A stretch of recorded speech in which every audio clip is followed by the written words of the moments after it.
Nos vamos entonces, por favor, a la lección número al 1. Nuestro número 1. Y vamos a ver el dilema divino y el evangelio, ¿no? El dilema. El gran dilema. Miren, déjenme decirles algo muy importante antes de iniciar. El evangelio en realidad, en el evangelio nosotros encontramos un gran dilema. Bien evidente que lo vas a poder ver ahora. La Biblia nos dice que Dios es un Dios completamente justo. ¿Ok? Santo, completamente santo, y también es justo, es decir, Él no va a hacer injusticia. Eso habla, al ser santo, al ser justo, entonces es un Dios bueno. ¿Ok? Ahora, ese es el gran problema de la humanidad, que tenemos un Dios bueno.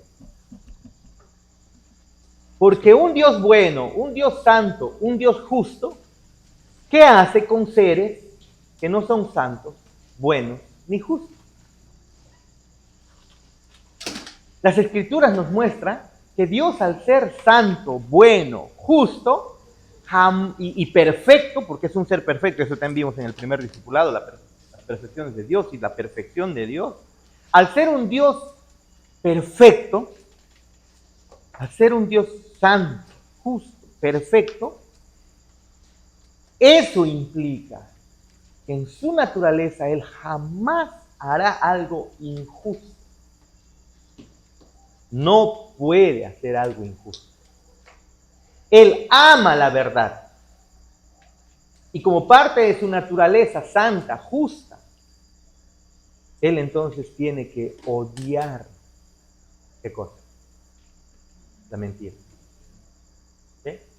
Como parte de su naturaleza santa, justa, perfecta, Él ama, intensamente ama la fidelidad. Eso implica que de la misma manera intensamente odia y aborrece la infidelidad. Entonces, hasta este punto, nos damos cuenta que para ser un Dios bueno, justo, santo, para Dios amar, requiere odiar. ¿Sí o no? Para amar, Dios requiere odiar. Y eso es lo que ocurre contigo y conmigo también. Un amor sin odio no es verdadero amor. ¿Vamos? ¿Estamos bien? ¿Cómo así? ¿Cómo así? Si tú amas la fidelidad, obviamente tú tienes que odiar y aborrecer de la misma intensidad que tú. No puedes decir que tú amas la fidelidad si la infidelidad no la aborreces. Eso es mentira. Eso es completamente mentira. Si tú dices que amas la verdad, significa que no puedes decir ninguna mentira, la aborreces completamente. Si tú dices que amas la vida, obviamente tienes que aborrecer el aborto, por ejemplo. ¿Sí o no? ¿Sí o no? Si tú amas la amistad, tú tienes que aborrecer de la misma manera, ¿qué cosa? La enemistad. Ahora le pregunto, ¿amar implica o no implica odiar? ¿Implica o no implica odiar? Y nuestro Dios es un Dios santo, justo, perfecto, que también dice la Biblia que es un Dios de amor y ama. Pero eso no excluye que nuestro Dios odie. ¿Y qué va a odiar Dios? Si ama la santidad, ¿qué es lo que va a odiar? Obviamente el pecado, la corrupción. ¿Sí o no? Si ama la rectitud, ¿qué es lo que va a odiar? Obviamente la injusticia. ¿No es así? Si un hijo dice, yo amo la obediencia, obviamente tiene que odiar ¿qué cosa? Porque si no la odia y desobedece en un punto, no está amando. Así es el hombre. ama a medias, nada más. En cambio, Dios es un Dios perfecto, santo, justo, que ama y perfecto. Y entonces la Biblia muestra, si solamente tomamos el ejemplo de un juez en la tierra, un juez bueno, recto y justo, ¿qué tendría que hacer con el culpable? Como decíamos la pregunta la semana pasada. ¿Qué tendría que hacer? Condenarlo. Puede pasar por alto, bueno, mira, aquí Pedrito ha cometido un delito, imaginemos que tiene ya más de 18 años, ¿ya? Ha cometido un delito, ¿no? Ha hecho algo, pero viene el juez y lo ve, ¡ay, mira qué ojito tan bonito! Mira cómo se sonríe, ¡ay, qué cosita bonita! ¿Puedo yo pasar por alto la justicia y declararlo inocente? Si lo hago, ¿qué estaría haciendo? Automáticamente estaría yendo en contra de lo que yo digo que soy recto, justo. Eso es algo que nuestro Dios no va a hacer jamás. Él jamás de los jamases va a ir en contra de su naturaleza santa, justa, perfecta. Nunca. Yo sé que afuera lo que más se habla es del amor de Dios, olvidándose que jamás Dios va a quebrantar su justicia y su santidad por amor al amor, por así decirlo. Su amor es santo, su amor es justo, eso no va a ser quebrantado. Él no va a ir en contra de su propia naturaleza. Eso es necesario entender. Jamás va a ir Dios en contra de su naturaleza. Jamás va a hacer algo que contradiga lo que Él es. Pero hay un problema terrible en la humanidad. El ser humano se ha declarado rebelde delante de Dios. Malo, y lo podemos demostrar nosotros mismos. No somos buenos. El estándar, recuerda, es Dios. Somos buenos, de repente me comparo delante de Teo, soy más bueno que Teo, pero basta con compararnos con Cristo, basta con compararnos con Dios. Tú y yo estamos en las mismas condiciones. Somos seres capaces de hacer lo peor de las cosas. Por la restricción de Dios, por la gracia común de Dios, Él restringe la maldad en el mundo y restringe la maldad tuya y mía, que tú y yo no llegamos a hacer las cosas que hemos pensado. Hace poco nomás, hoy día en la tarde o en la mañana, estaba conversando con alguien que estaba completamente dolido el corazón. Y decía, ¿sabes qué? Si yo veo a esta persona, yo estoy a punto de matarla. No es difícil hacerlo. No es difícil. Es fácil matar. Y comencé a conversar de tal manera, no a decirle, pues no, ay, no hagas esto, sino a poner las escrituras, ¿no? Pueda temer al Señor. Y todo. Pero seguramente no lo va a hacer, pero ¿acaso no lo piensa? Somos capaces de las peores cosas. ¿Por qué no lo llegamos a hacer? Porque es Dios quien restringe nuestra maldad. Eso lo hemos aprendido en el discipulado 2. No eres tú, por si acaso.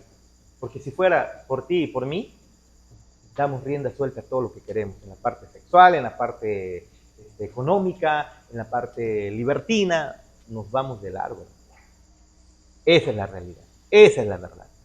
Pero entonces tenemos un Dios santo, recto y perfecto. ¿Qué debe hacer con un ser que no lo es? Con un ser que habiéndolo creado para la gloria de su nombre, habiéndole dado el propósito de vivir íntegramente para Dios, íntegramente para Él, siendo nada, siendo polvo de la tierra, siendo solamente polvo creación, el ser humano se ha rebelado contra Dios. ¿Qué debe hacer Dios con ese ser que se ha rebelado en contra de Él? Si ese ser es justo y santo, ¿qué debe hacer con el ser humano? ¿Qué debe hacer? Si es santo y justo, ¿qué debe hacer? ¿Pasar por alto su inmundicia? No, su naturaleza demanda que Dios juzgue al pecador. Ese es el gran problema del hombre, que Dios es bueno. ¿Y qué hace alguien bueno con alguien que no lo es? ¿Qué hace un juez justo con alguien injusto? Eso es la condena eterna. Eso es lo que el ser humano, cada uno de nosotros merecemos. Entonces, el que Dios perdone al hombre, así por así, ¿es justo? El que Dios diga, ¿sabes qué, Pedro? Te perdono, ya no pasa nada, te perdono. ¿Es justo eso? No lo es, porque atenta en contra de su justicia. Pero espérate, eso es lo que él está prometiendo con el Evangelio. Entonces encontramos un gran dilema. Dios dice en su palabra que Él no va a tratar como inocente al culpable. Pero eso es lo que ha hecho contigo y conmigo. Encontramos una terrible contradicción. Tenemos que solucionar. Vayamos al material. El dilema divino. El diccionario de la Real Academia Española define la palabra dilema como una situación en la que es necesario elegir entre dos opciones igualmente buenas o malas. Está tal cual como la Real Academia lo define. Una situación en la que es necesario elegir entre dos opciones igualmente buenas o igualmente malas. En las Escrituras, el más grande de los dilemas, cuando dice el más grande de los dilemas, no es una hipérbole, no es una exageración, es una realidad. El más grande de los dilemas está frente a nosotros. ¿Y cuál es ese dilema? Que Dios es justo. Por lo tanto, debe actuar de acuerdo con las más estrictas normas de justicia. Él debe absolver al inocente y Él debe condenar al culpable. Si alguien dice que es justo y recto, ese ser debe que estrictamente debe absolver al inocente. Y de manera estricta, ese ser debe condenar al culpable. Y aquí tenemos 3 abogados, ¿no? 3 son, ¿no? 4, con todo él, que creo que entienden bastante acerca de este punto. Si alguien es bueno y es justo, debe absolver al inocente. Pasar por alto su inocencia es atroz. ¿Sí o no? Y si alguien es culpable, y digo yo que soy justo, yo, siendo juez, debo yo condenar sí o sí al culpable. ¿Sí o no? ¿Vamos bien hasta ahí? Otra vez, leamos juntos, por favor. En las Escrituras, el más grande de los dilemas estaba enfrente a nosotros. ¿Y cuál es ese dilema? Que Dios es justo. Y por lo tanto, su naturaleza lo demanda. Dios debe actuar de acuerdo con las más estrictas normas de justicia. ¿Y qué significa eso? Que Él sí o sí debe absolver al inocente. Y sí o sí debe condenar al culpable. Eso implica ser justo. Pero espera, ¿cómo es eso que a ti ahora el Señor te perdona? ¿Cómo es eso que a su hijo lo trató como culpable?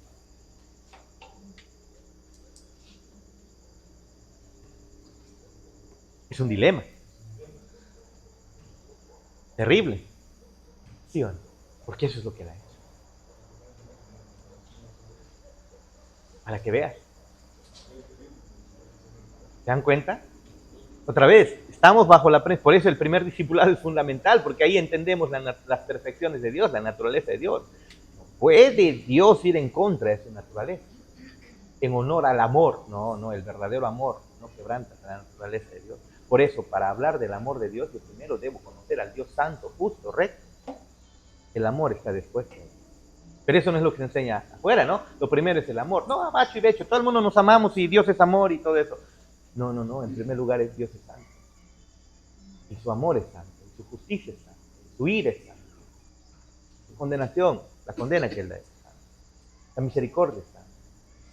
Nunca puede, y justa, y nunca puede quebrantar su naturaleza. Sigamos. Muy bien, es el dilema. Si Él perdona al culpable y no castiga cada infracción de su ley y cada acto de desobediencia, dígalo usted, doctor Rivera, ¿qué sería? Ahí está, miren. Si Él perdona al culpable y no castiga cada infracción de su ley y cada acto de desobediencia, entonces, ¿qué sería Dios? La Biblia dice que Él no es injusto. Sigamos. Sin embargo, si Él actúa con justicia para con todos los hombres, si les da exactamente lo que se merece a cada ser humano, todos los hombres estarían condenados. La otra cara. ¿Se dan cuenta? Si Él perdona al culpable, Él no es justo. Pero si Él decide aplicar su justicia perfecta a todo ser humano, nadie se salva.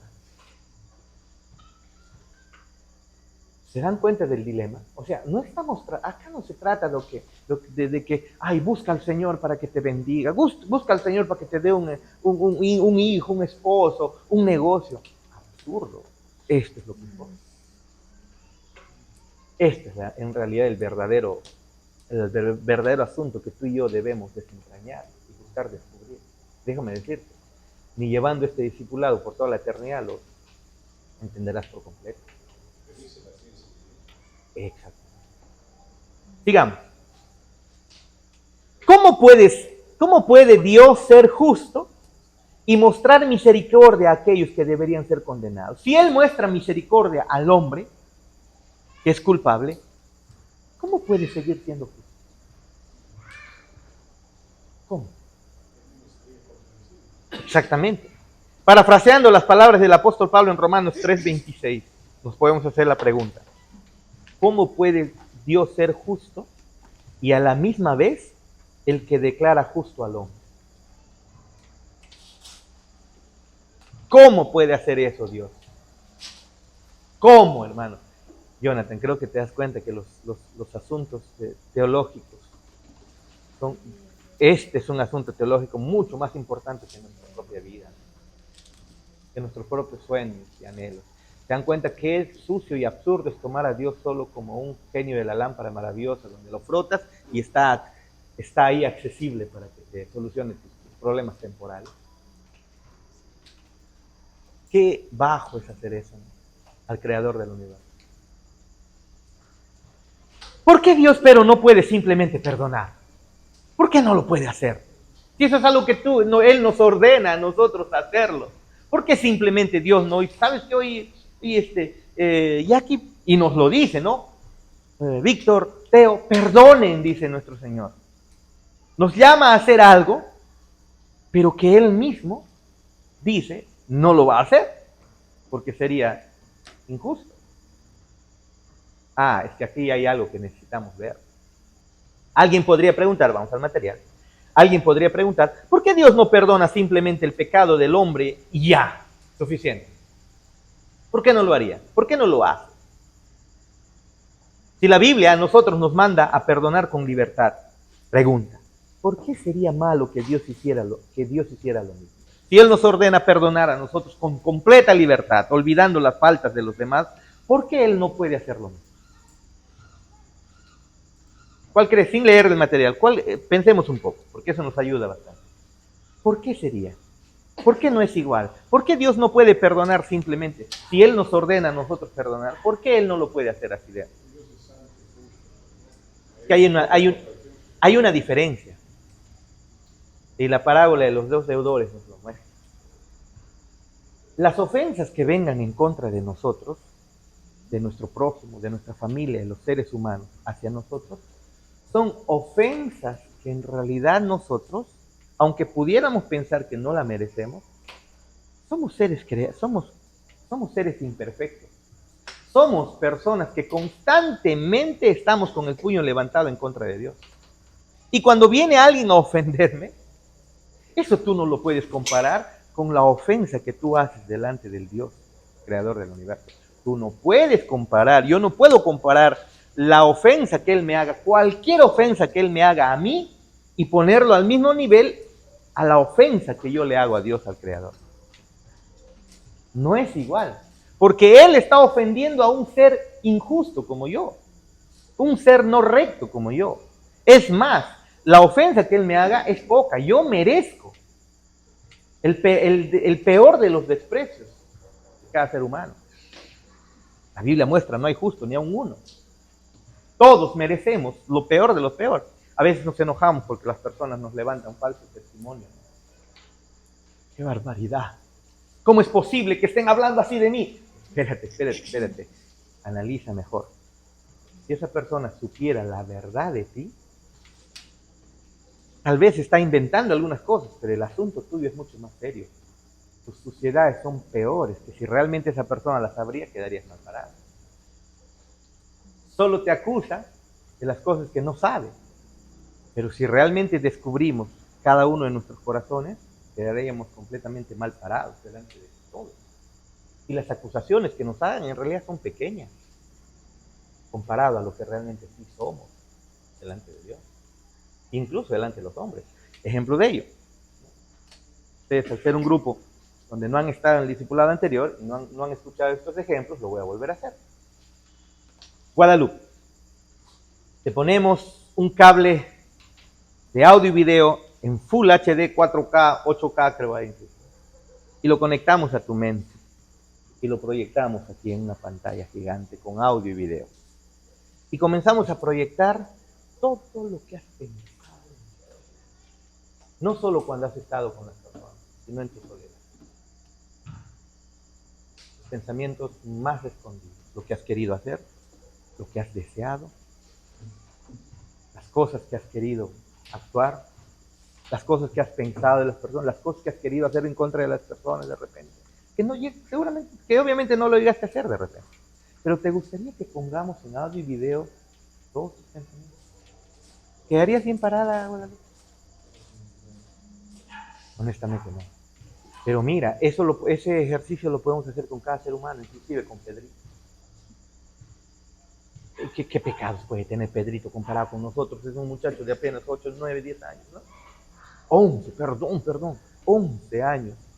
Comparado con nosotros, ¿qué pecados puede tener? Pero hagámosle la pregunta a Pedrito. Conectamos un cable de audio y video y con parlantes inmensos lo proyectamos acá, todo en audio y en video. ¿Te gustaría que eso ocurra? ¿Te gustaría que pongamos todos tus pensamientos, las cosas que tú has visto, has hecho, incluso cuando no estaba tu mamá, tu papá, tus hermanos en tu soledad? ¿Te gustaría? Las cosas que has pensado del profesor, de los amigos, de las amigas, que sea incluso de tu mamá, las cosas que has dicho de tu mamá, en tu mente, de tu papá, de tus amigos, de tus vecinos. ¿Te gustaría? Honestamente no. Honestamente no. Nosotros nos consideramos buenos, el problema es que no lo somos. Esa es una realidad. El ejercicio lo podemos hacer con cada ser humano y no salimos bien parados, hermanos. Hay que reconocer la realidad de que somos malos. ¿Lo hacemos contigo, Dani? Esa es la verdad. Por lo tanto, cuando alguien viene y me ofende, es necio que yo me lo tome tan personal y no pueda perdonar. ¿Por qué? Porque mis pecados son infinitamente superiores delante de alguien recto. Cuando vienen y me ofenden, yo no soy recto, yo me merezco ello. No, pastor, pero me están haciendo una injusticia. Está bien, tal vez tú no seas culpable de eso que te acusan y de las otras cosas que no lo saben, que no lo descubrieron, que solo Dios lo sabe. Es preferible que te acusen de eso y que descubran la totalidad de quién eres, si te das cuenta. Pero cuando yo ofendo a Dios, estoy ofendiendo aún al creador del universo. Tú y yo no hemos creado nada, solo problemas. Ofendemos un solo mandamiento. La Biblia dice, ama al Señor con toda tu alma, con toda tu mente y con todo tu ser. Ese es el peor de los pecados, no cumplir ese mandamiento. Pregunta, ¿amas al Señor con toda tu alma, con toda tu mente, con todo tu ser, Jonathan? Entonces, eso es el peor de los pecados. Por lo tanto, eso es traición cósmica ante Dios del universo. Si se dan cuenta. Esa es la ofensa más grande. Cuando Dios, cuando nos creó para Él. Porque Dios, siendo el creador del universo, todo lo ha hecho para la gloria de su nombre. Aunque eso no nos guste y diga, qué egoísta. No. Es que te pregunto, si las cosas no deben ser hechas para Dios, para la gloria de su nombre, si no debemos alabarle a Él, ¿quién es digno de que sí sea alabado? ¿Tú? El chico, la chica que te gusta, tus hijos, tu esposo, tu trabajo. ¿Quién es digno de ser alabado? En el universo solo hay alguien digno. ¿Quién es? Solo Dios. Y Dios ha creado el universo para que todo lo que Él ha creado sea para la gloria de su nombre. Salmos 23.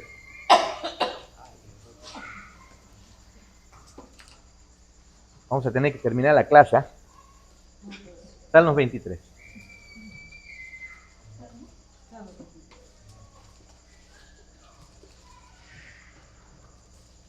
Miren, este Salmos es bien conocido, usted lo sabe.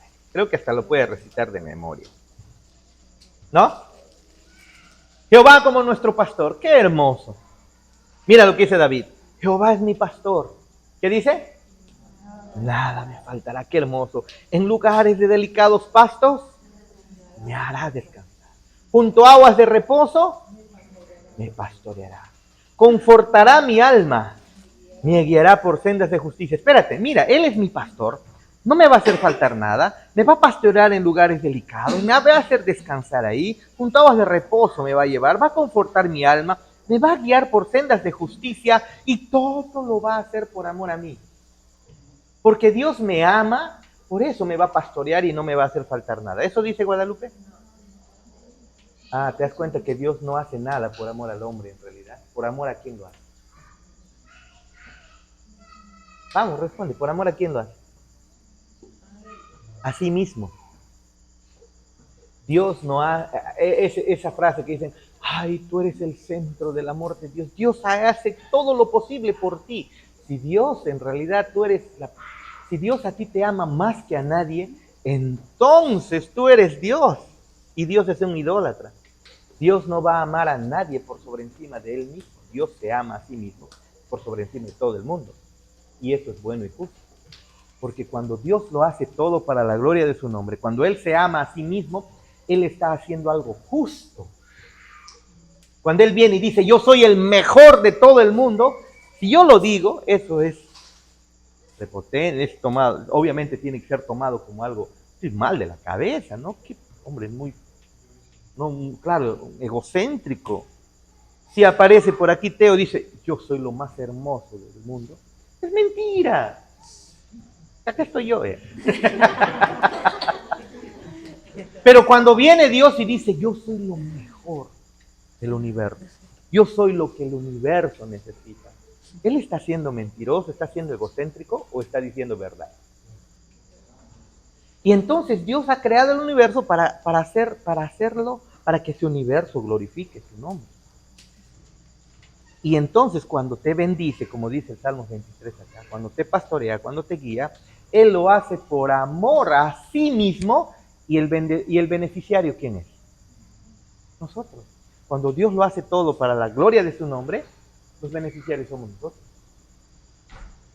¿Se dan cuenta? Pero cuando yo hago las cosas para la gloria de mi nombre, entonces estoy yendo en contra de lo que Dios ha diseñado. El hombre fue creado para la gloria de Dios. El hombre no vive para la gloria de Dios. Vive para la gloria de su propio nombre. El corazón del hombre es una máquina de ídolos. Una fábrica de ídolos. Adoramos desde el pasado imágenes, animales. Adoramos nuestro trabajo, nuestros hijos, nuestras parejas. Y en última instancia nos adoramos a nosotros mismos. ¿Somos lo mejor? ¿Sí o no? Así que el hecho de no vivir tú para Dios es ofensa cósmica. No puedes comparar con el hecho de que Él no te ha saludado, por ejemplo. En el sentido de que es universal, o sea, es ofensa delante de un Dios creador de todo lo que quiere. Es una manera de decir, es la peor de las ofensas. Claro, en general, claro. Claro. ¿Sí? Entonces, nuestras ofensas, por más chiquitita que tú la consideres, espérate, están siendo hechas delante de un Dios verdaderamente santo. Entonces, tú y yo merecemos ser condenados. No puedes comparar la ofensa de otro hombre, de otra mujer, ante ti, como la ofensa que tú tienes delante de Dios. Cada vez que los hombres se encontraron con Dios en el Antiguo Testamento y en el Nuevo Testamento, lo que han hecho es no decir, ¡ay, el abrazo del Padre! ¡He visto al Señor! ¡Ay, qué gozo! No han hecho eso. Han quedado quebrantados, dolidos. ¡Ah, yo debo morir! ¿Por qué? He visto a Dios. ¿Qué tiene de malo? Él es santo, yo no lo soy. ¿Eh? Esa es la historia de cada ser humano que ha tenido un verdadero encuentro con Dios. Que alguien me diga, yo conozco a Dios, y en primer lugar no ha reconocido que debe ser aplastado eternamente, no es creyente todavía. Porque no ha entendido la santidad de Dios. Volvamos al material. Tenemos que avanzar. Sigamos. Entonces, ¿por qué Dios no perdona simplemente el pecado del hombre y ya? Las Escrituras nos mandan a perdonar con libertad. ¿Por qué sería malo que Dios hiciera lo mismo? La respuesta a esta pregunta tiene 3 partes. Veamos la primera. En primer lugar, Dios no es como nosotros. No es como nosotros. La ofensa contra ti te lo mereces. Aunque tú la consideres injusta, te la mereces. La ofensa en contra de Dios, eso es verdadera injusticia. ¿Sí o no? Él es de un valor infinitamente mayor al de toda su creación combinada. Como les dije, ¿no? Tipo los Transformers que en el pasado, en los dibujos animados, se unían y formaban un robot mucho más grande uniendo cantidad de Transformers. Une a todos los seres humanos, ponlo en la balanza y mete ahí a toda la creación, todo el universo mismo. Pésalo con Dios y nuestro Dios vale infinitamente más que toda su creación. No puedes comparar la ofensa que te hagan con la ofensa que tú has hecho delante de Dios. No puedes.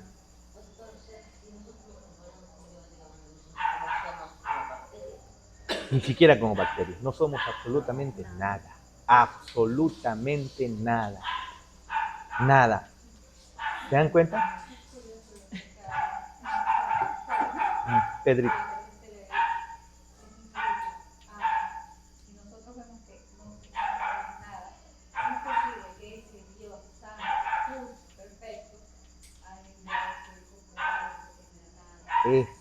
Ese es el asunto.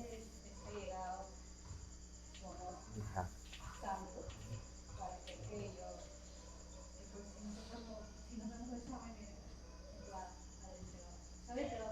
Mira, Pedrito tiene muchas fallas. Tu mamá seguramente las conoce más que nosotros. ¿Sí o no? Pero si la salvación de cada uno de nosotros, la salvación de morir, está en que le dicen a Jacqueline, ¿sabes qué, Jacqueline? Para que se salven todos los de la clase, tiene que morir Pedro. ¿Sí o no que mañana hay cantidad de velorios? Y Pedrito se queda salvo. No va a entregar a su hijo por nosotros, siendo que él incluso no es perfecto. Pero el gran dilema aquí es que el Padre Celestial entregó a su Hijo Santo, puro y perfecto por alguien como su Hijo. Esos son asuntos que debemos escarbar mucho más. Sigamos. Él es de un valor infinitamente mayor al de toda su creación combinada.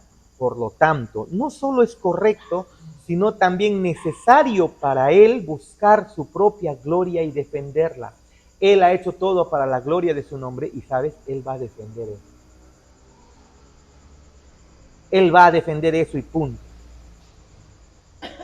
Debido a quién es Él, hasta la más pequeña forma de rebelión es una ofensa grotesca a su persona y un crimen de la más alta traición y digno de la más estricta censura y condena.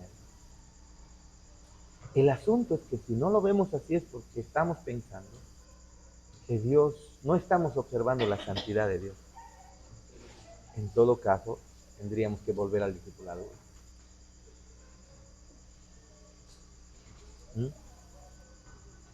El asunto es la santidad de Dios, de ahí parte. ¿Quieres conocer a Dios? Comienza con su santidad. No con su amor, comienza con su santidad, con su justicia. Pero Jonathan, ¿qué es lo que predican?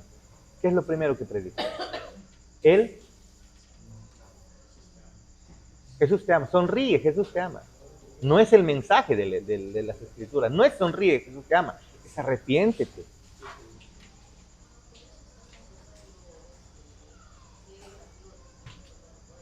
Es todo. En realidad es todo, ¿no? Claro, es solo una historia nada más. Es solo una historia. Y la historia de que de Dios haciendo todo para la gloria de su nombre. Sigamos. Que Dios aceptara que cualquier ofensa quedara sin castigo sería injusto. Si Dios deja que cualquier mínima ofensa, llámale mínima ofensa, quede sin castigo, entonces Dios ya no es Dios, porque el ser Dios implica ser santo, justo y perfecto. Si Él pasa por alto la más mínima injusticia, como por ejemplo el hecho de yo no amarlo, o no vivir para Él, entonces, hermanos, estamos perdiendo el tiempo. No tenemos un Dios santo y justo porque confiar en Él. Otro, la Biblia dice que Dios es inmutable. Es otra de sus perfecciones. Significa que Él no cambia. Jamás dejará de ser santo, justo. Y es un problema para el ser humano. Porque si no va a cambiar, va a ser justo para siempre. Y tú no lo eres. ¿Qué debe hacer contigo? ¿Se dan cuenta? Así que Él aceptara cualquier ofensa sin castigo sería una injusticia por dos razones. Número uno, actuaría de manera injusta contra su propia persona, negándose la gloria que le corresponde como Dios. O sea, Él diría, no importa que no me den la gloria a mí, pero recuerden, cuando se le da la gloria a Dios, al final la creación es bendecida. A Él no le afecta al final de cuentas. Él es Dios. Él no está buscando tu adoración porque se siente menos si no lo hace. Esa idea de que acéptale al Señor a tu corazón. Él está tocando la puerta de tu corazón, está llorando, déjala entrar. Falso. Él no necesita tu adoración. Haz la prueba solamente con algo creado como el sol. Niega su existencia. Por no querer ver el esplendor del sol, agarra el lapicero y clávatelo a los ojos con tal de no querer ver nunca más el sol. Pregunta, ¿le afecta al sol? El que lo niegues, el que quieras negar su existencia, el que no, nunca más quiero ver al sol, estoy resentido con el sol, ¿le afecta al sol? ¿Cuánto más a Dios el hecho de que tú no le adores? No le afecta. En el sentido de que Él no gana más valor porque tú le adoras. No gana más valor. ¿Y por qué te pide que vivas para Él? ¿Por qué? Porque al final el beneficiario eres tú. No Él. Él no es beneficiado con tu adoración, con tu oración, con tu asistencia a la iglesia. Él pide que lo hagas porque al final el bendecido eres tú. Cuando se hace para la gloria de su nombre, los beneficiarios somos nosotros, su creación. ¿Se dan cuenta? ¿Querías decir algo? ¿Vamos bien hasta ahí? Entonces,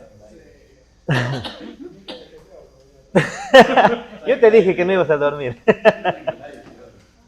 Entonces, ¿por qué sería injusticia? Porque actuaría de manera injusta contra su propia persona, negándose la gloria que le corresponde como Dios. Y número dos, sería injusto con su propia creación, permitiéndole negar la mismísima razón de su existencia.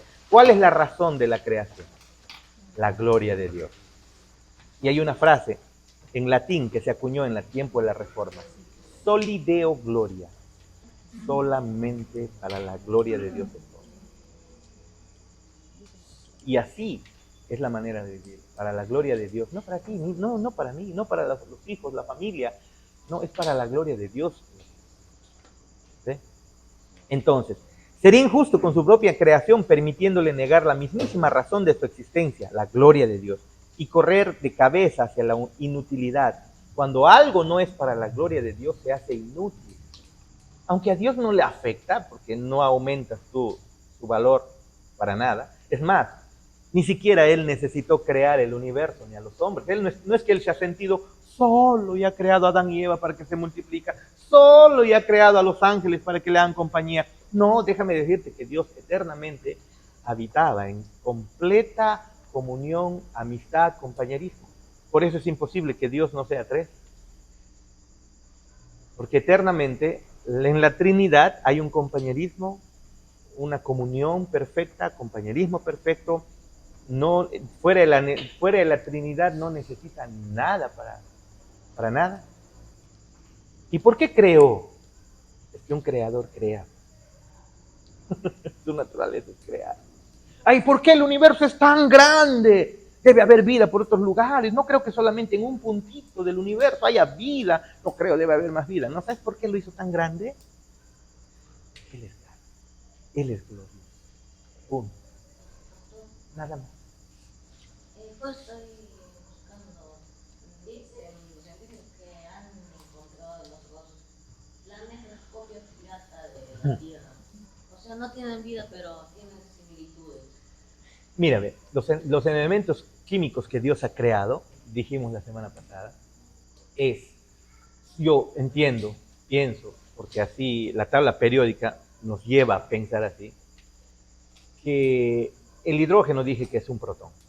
La tabla periódica te lo demuestra. ¿Cuántos protones tiene el hidrógeno? Hermano científico. 1. El helio, el otro elemento químico, ¿cuántos protones tiene? 2. El siguiente elemento, el litio, ¿cuántos protones tiene? 3. Así que la materia no es otra cosa más que sumatoria de protones y electrones. Te pregunto, ¿eso no va a existir en otros planetas? Claro, el Sol mismo es hidrógeno fusionándose y convirtiéndose en helio. Por eso al Sol se le conoce en el pasado como el dios Helio. ¿No? ¿Por qué? Porque en el Sol se está produciendo, se está combustionando hidrógeno y se está convirtiendo en helio. Y eso es una energía tan potente, creo que es la reacción de fisión, creo que es, no es fusión, o fusión creo, porque fisión creo que es basada en la bomba atómica, ¿no? Si no es fisión, creo, si mal no recuerdo. Entonces, pero alta energía. Ahora, ¿eso no va a existir en el universo? Claro que sí, pero no va a haber vida, porque la Biblia dice que la corona de la creación de Dios es el ser humano. No lo vas a encontrar en otro lugar. Que hay extraterrestres. No, sí, mira un filmado. Con toda la tecnología que tenemos, esos ovnis siguen siendo borrosos hasta ahora, ¿no? Curioso, ¿no? Es que una cosa, todas esas fotografías de Marte, esos planetas, solo Marte, es que en realidad eso no es Marte, es falso. No, sí son imágenes de Marte. Pero en otros países tú sí vas a encontrar, obviamente, agua. Está bien, está bien, está bien. En otros países vas a encontrar agua. Es decir, en otros planetas, obviamente, porque es una molécula básica, ¿no? Justamente le estaba enseñando acerca de las propiedades del agua a Yoy hace un momentito. Y le decía, el agua es base para las reacciones bioquímicas. Y eso tú lo puedes encontrar en otros planetas, en forma de agua, en forma de gas, de líquido, de hielo, ¿no? Así que el hecho de que la encuentren no significa que hay vida. Ok, volviendo. Muy bien. Entonces, si esto es muy difícil de aceptar para el ser humano moderno, o sea, el hecho de que es injusto, de que si Dios ha creado todo para la gloria de su nombre, si esto es muy difícil de aceptar para el ser humano moderno, es solo porque tiene una visión muy pequeña de Dios. Ese es el problema, ¿no? El hombre piensa que Dios es como él, y hay una reprensión respecto a eso, en los Salmos, ¿no? Escucha la reprensión que hace el Señor en Salmos 50, 21. Dice lo siguiente: estas cosas has hecho y yo he guardado silencio, dice Dios. Pensaste que yo era como tú, pero te reprenderé. No, Dios no es como nosotros. El problema de la humanidad es que tiene una imagen muy chiquitita de Dios. Y porque tiene la imagen chiquitita de Dios, es que entonces toman a Dios como el genio. Es un Dios que me sirve para mis propósitos. Sobre la lámpara, con una oración poderosa y con ayuno, entonces Dios me puede hacer lo que quiere. No, Él no está obligado a responder tus oraciones. ¿Por qué estaría obligado? Él va a hacer lo sabio y muchas veces va a decir no a tus oraciones, porque es lo que sabiamente Él sabe que necesita. ¿Sí? ¿Podemos vivir confiados en Él? Claro que sí. Sí. Entonces el hombre tiene una visión pequeña de Dios. Sigamos. En segundo lugar, Dios no puede simplemente perdonar el pecado del hombre y ya, porque no hay contradicción en su carácter. Si Él perdona simplemente y punto, entonces Él es injusto. ¿Sí o no? Las Escrituras enseñan que Dios es perfecto, es decir, sin contradicción en todos sus atributos y todas sus obras. Debido a esto, Él siempre actuará de forma perfectamente consistente con todo lo que es. Nunca va a ser inconsistente. Tú y yo sí lo somos, Él no. No exaltará un atributo a costa de otro, ni negará un aspecto de su carácter para manifestar otro. Es decir, Él no va a exaltar el amor quebrantando su santidad. No lo va a hacer. No va a quebrantar su justicia por el amor.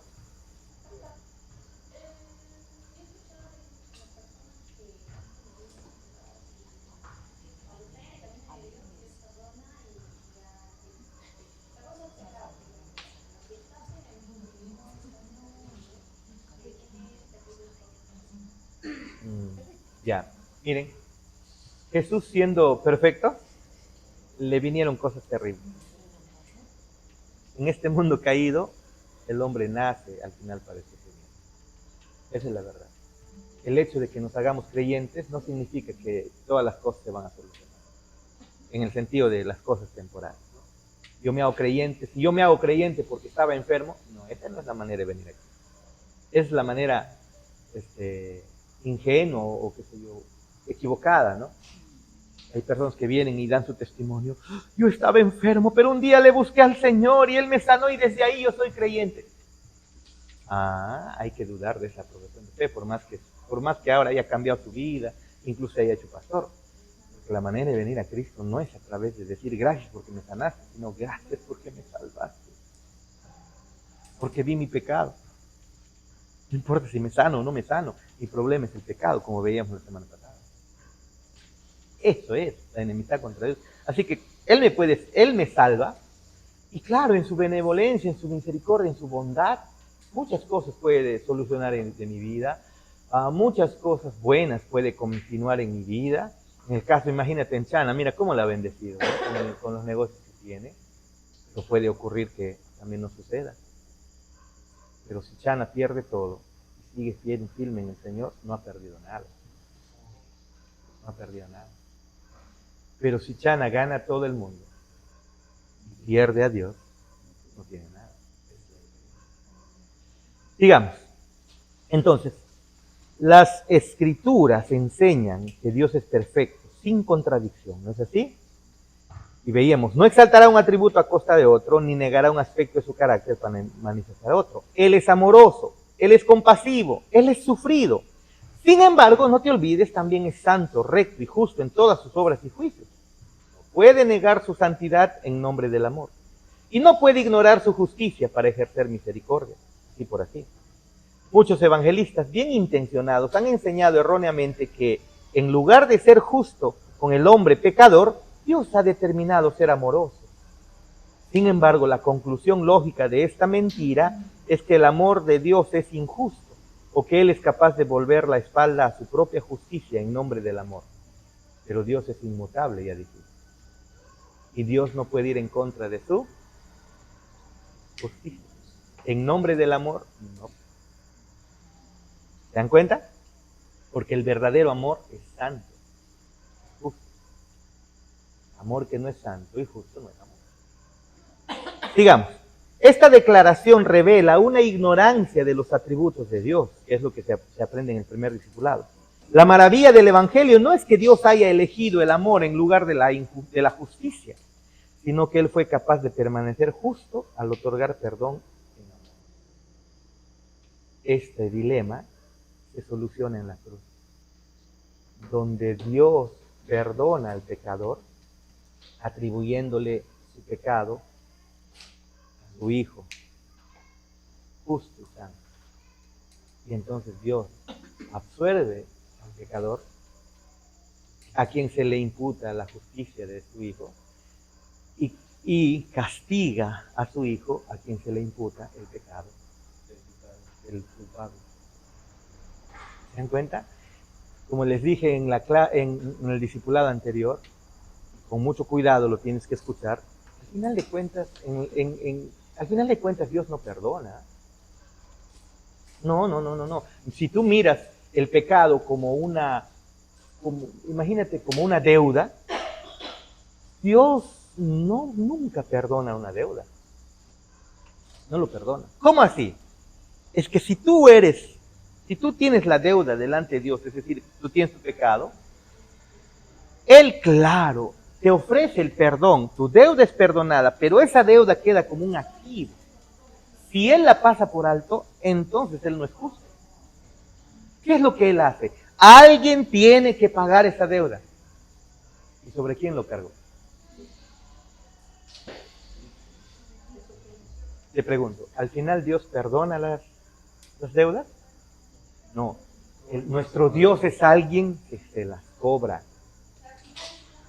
Sí las cobra. Pero el asunto es, o se la cobra contigo, ¿no? O se la cobra en su Hijo. Y te ofrece, eso es el Evangelio, la maravillosa opción de arrepentirte y creer en su Hijo y a ti absolver y llamándote hijo para siempre ahora y castigar a su Hijo. Que Cristo sea quien pague. Maravillosa sabiduría. Que ahorita lo estoy mostrando de manera simple, eso es mucho más profundo, porque de eso se trata el discipulado. Sigamos. La maravilla del Evangelio no es que Dios haya elegido el amor en lugar de la justicia, sino que Él fue capaz de permanecer justo al otorgar perdón en amor. En tercer lugar, hermano, Dios es el juez de toda la tierra. Le corresponde observar que la justicia sea hecha, que el mal sea castigado y que el bien sea vindicado. No sería apropiado que el juez celestial perdonara al malvado, así como no sería apropiado que un juez terrenal perdonara a un criminal culpable que está frente a él en la corte. ¿Sí o no, doctor Rivera? Si un juez perdona a un culpable, no es bien visto. Si un juez condena a un inocente, no es bien visto. Dios jamás va a ir en contra de su naturaleza. Ese es el gran problema del hombre, porque Dios va a juzgar con justicia. ¿Sí? Sigamos. ¿No es la queja frecuente de muchos que nuestro sistema de justicia es corrupto? Cuando no se hace cumplir el derecho, pues Dios, déjame decirte que es el verdadero juez que hace cumplir fielmente la justicia. ¿No nos molestamos cuando los criminales convictos son indultados? ¿Deberíamos esperar menos justicia de Dios de la que esperamos de nuestros propios jueces? Obviamente no. Es una verdad bien fundamentada que sin la aplicación de la justicia, todas las naciones y pueblos y culturas correrían de cabeza hacia la anarquía y la autodestrucción. Las leyes están para evitarnos la anarquía, ¿sí o no? Porque si no hay leyes, ¿qué hay?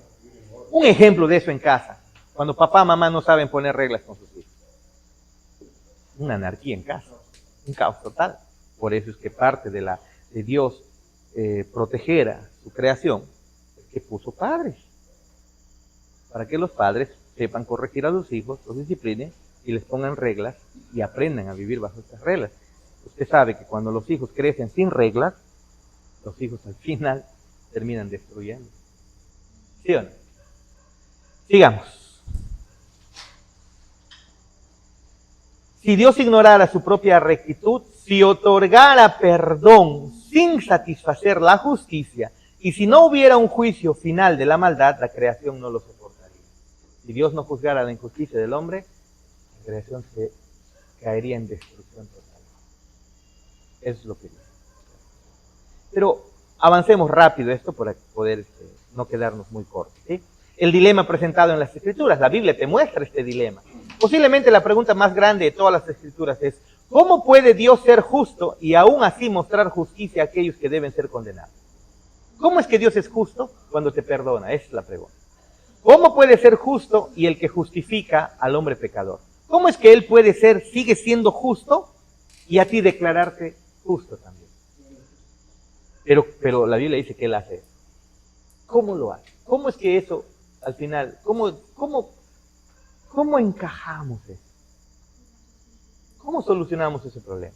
En las siguientes escrituras, este dilema divino aparecerá con claridad innegable. Éxodo 23:7, mira lo que dice. Éxodo 23:7. ¿Qué dice? Miren, de palabra de mentira te alejarás, está hablando para Dios, ¿no? De palabra de mentira te alejarás, es decir, Dios nunca va a hablar mentira. Y no matarás al inocente y justo, porque yo no justificaré al impío. Dios está dando órdenes acá a su pueblo. Tú no hagas esto porque eso yo no lo hago. De palabra de mentira te alejarás y no matarás al inocente y justo, porque yo no justificaré al impío. ¿Qué es lo que dice Dios acá? Dios está declarando de sí mismo, yo no voy a justificar al culpable. Yo no voy a justificar al impío. Se puede escribir eso ahí. Está para rellenar. ¿Qué dice Éxodo 23:7? ¿Qué dice Dios? Yo no justificaré al... ¿Qué significa eso? ¿Qué significa no va a justificar al impío, hermana Margarita? Que no va a ser digamos, al pecador. No lo va a llamar inocente. No lo va a llamar. O sea, eso es... Exacto. Dios dice, yo no voy a justificar al culpable. Yo no voy a declarar inocente al culpable. Y ya vemos que la misma Biblia dice eso. Increíble, ¿no? Eso. O sea, ese es el dilema. Porque Dios está diciendo, yo no voy a llamar inocente al culpable. Ese es el dilema. Pero espérate, spoileemos un poco más adelante. Pero eso es lo que te invita a hacer, a llamarte luego inocente. Entonces aparentemente está haciendo algo contradictorio a su naturaleza. ¿Dónde encuentra coherencia? En la cruz de Cristo. Esa es la base. Donde en la cruz de Cristo, Él te perdona tus pecados, pero tu deuda está ahí. Lo pagas. ¿Eh?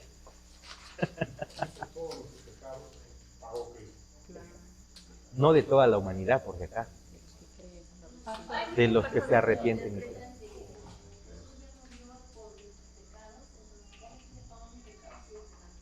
No, pero no.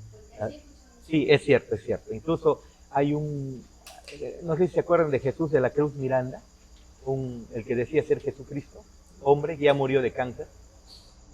Él decía, se tatuaban el 666, todavía incluso su esposa, Lisbeth creo que se llama, quedó todavía como la Jesucristo mujer ahora, ¿no? La Jesucristo, ¿no? Y ellos que decían, gracias, salvo siempre salvo, en el sentido de que Cristo murió por todos nuestros pecados, podemos pecar, ¿no? Lo que se dice, ¿no? Falso, es una locura. Si Cristo, si el Padre, su justicia llevó a clavar a su mismísimo Hijo en la cruz, demostrándonos lo pecaminoso que es el pecado, ¿puede Él salvarte para que tú sigas pecando? No, eso es. Sigamos. La palabra justificaré. Sí, hermanita, diga. Vamos. En este caso, el amor del Padre más grande que su justicia, haber entregado a su Hijo por nuestros pecados. Claro, su amor es, por eso la Biblia dice en Romanos 5:8, ¿no? Mas Dios muestra su amor para con nosotros en que siendo pecadores, Cristo murió por nosotros. Pero espérate, pero su amor es grande, pero no quebrantó su justicia. Porque el pecado sí lo pagó. ¿Dónde? No en cualquier ser humano, no en un ángel. Es Dios mismo quien lo pagó. Es como que en una corte, el juez que debe condenar, él baja de su ¿cómo se le llama? De su estrado, ¿cómo le llaman el lugar donde está el juez? Ya, de su púlpito, ¿no? Baja y dice, no, es culpable, pero ¿saben? Yo voy a tomar su lugar. El mismo juez toma el lugar. ¿Es lo que ha hecho Dios? Por amor a sí.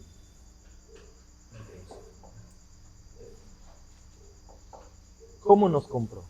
Haciendo eso. Maravilloso. La palabra justificare, de lo que acabamos de leer, viene de la palabra hebrea tzadak, que significa justificar, que significa vindicar o declarar recto. Y lo que está diciendo es, yo no voy a declarar recto al que no lo es.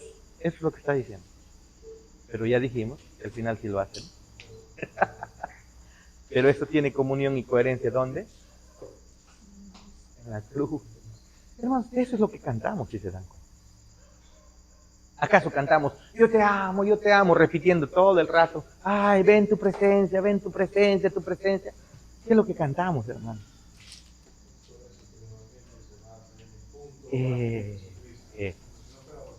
Entonces, si no entendemos eso, la vida cristiana es una...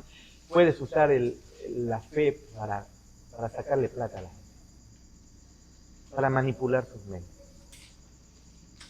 ¿Te das cuenta? Yo creo que la mayoría de las congregaciones religiosas Lastimosamente eso. Y claro, y no está mal que nosotros podamos hacer eso, porque la iglesia, este último 5 de mayo, se paga la última cuota de deuda que teníamos, 1.500 dólares que hemos tenido que pagar de años, ¿no? Desde el 2012 que se hizo la compra, ¿no? Y ya recién terminamos de pagar. Ahora el templo, podemos decir eso. ¿Y quién lo ha hecho? Obviamente que lo hemos hecho entre todos, ¿no? Y no está mal. Pero yo no puedo decir, ¿sabes qué? Dale al Señor para que Él te bendiga. Eso no es mío. Ustedes no van a escuchar eso en la iglesia. Trae tus diezmos y tus ofrendas para que el Señor te bendiga. Eso no van a escuchar eso.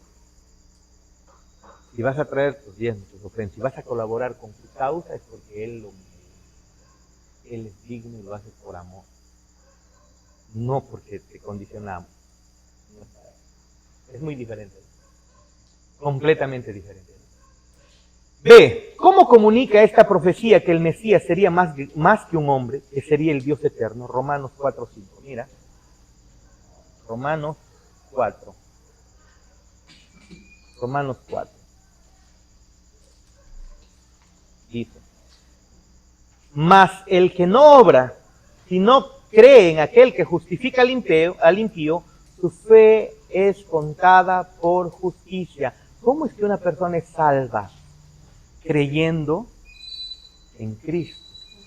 Cuando tú crees en Cristo, crees que realmente es el Hijo de Dios, que arrepintiéndote de tus pecados y tomando la decisión de ponerte contrario al pecado, tomas esa decisión, automáticamente el Padre, por la obra santa y perfecta de Cristo, te imputa esa vida perfecta y santa de Cristo, te la imputa a ti, y al tú creer, tú eres llamado ahora justo. No porque hayas hecho algo, no porque merezcas algo. El Padre llama justo a los que creen en su Hijo. Es increíble. Solo por la fe. Ahora, es absurdo decir, ten fe en el Señor, Él es un Dios sobrenatural. Hermanos, esta es la verdadera fe. El que creas que realmente Él murió por tu pecado. Si realmente lo crees y ese es el ancla de tu vida, realmente el verdadero poder de Dios está actuando. Pero si solamente lo ves como que solucione tus problemas, no ha comenzado la vida. Aquel que justifica al impío, en el pasaje de Éxodo, hemos visto que Dios jamás justificará al impío, pero ahora encontramos que Cristo justifica al impío. Increíble. La palabra justifica viene del verbo griego, porque el Nuevo Testamento fue escrito en griego, ya no en hebreo, dikaio, que significa declarar justo o absolver. Cristo es en Cristo es que somos declarados justos, somos absueltos de nosotros. ¿Cómo estos dos textos ilustran el dilema divino? Claro que hay un dilema. Dios jamás declarará justo al impío. Viene Cristo y en Cristo el Padre declara justo al impío. Y ahí el dilema. ¿Sí o no? Pero el asunto es que el hacer eso al Padre le costó, y al Hijo le costó, y al Espíritu Santo le costó. ¿Qué le costó? Hermano, no es una broma cuando decimos en la cruz Cristo, en la cruz Dios murió. Pasa toda tu eternidad intentando entender eso. Dios, el creador del universo, en la cruz murió. Y no solamente eso, el santo del universo, en la cruz dice se hizo pecado, siendo inocente. Se hizo. Pasa toda tu eternidad intentando entender eso. De eso se trata. ¿Se dan cuenta? Eso estremece el cuerpo. Completamente. Así no te sanes de cualquier cáncer, del peor de lo que sea. ¿Qué importa? Esto es el asunto principal. Porque si Él te ha dado vida eterna y te ha salvado, entonces estás bien. No le temas a la muerte. Si Dios ha sido tan allegado hasta dónde para darte vida, verdadera vida, ¿te va a soltar? ¿Qué crees? Nota, para terminar, y ahí nos quedamos.